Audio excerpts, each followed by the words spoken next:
विमान कंपनी की तरफ से बयान आया है। हादसे पर विमान कंपनी वीएसआर एविएशन का ये दावा है, क्योंकि अब देखिए सब इसको लेकर भी सोशल मीडिया पर कई लोग सवाल पूछ रहे हैं। विमान पूरी तरह से सुरक्षित था, ये वीएसआर एविएशन का कहना है, और सोशल मीडिया पर बड़ी तेजी से वीएसआर एविएशन को लेकर खबरें इस वक्त सामने आ रही हैं। दोनों पायलट बहुत अनुभवी थे, ये भी बताया जा रहा है विजिबिलिटी कम होने की वजह से हो सकता है हादसा।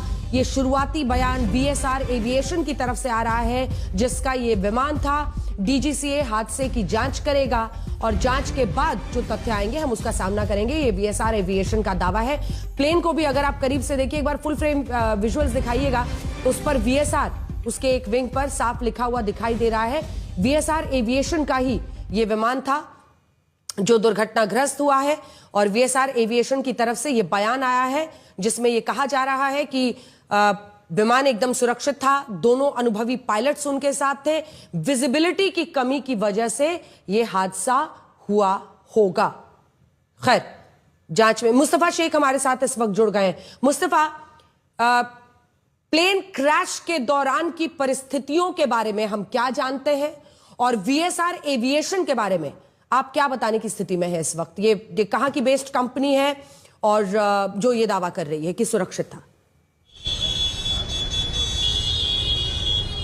जी बिल्कुल, जो हैंडलर थे एयरपोर्ट अथॉरिटी के तावड़े, जो बारामती एयरपोर्ट पर, उनका ये कहना है कि लैंडिंग के समय में ये हादसा हुआ है, और कहीं ना कहीं आप कह सकते हैं कि रनवे से बहुत करीब था ये प्राइवेट फ्लाइट, जिससे पहले ये हादसा हुआ है।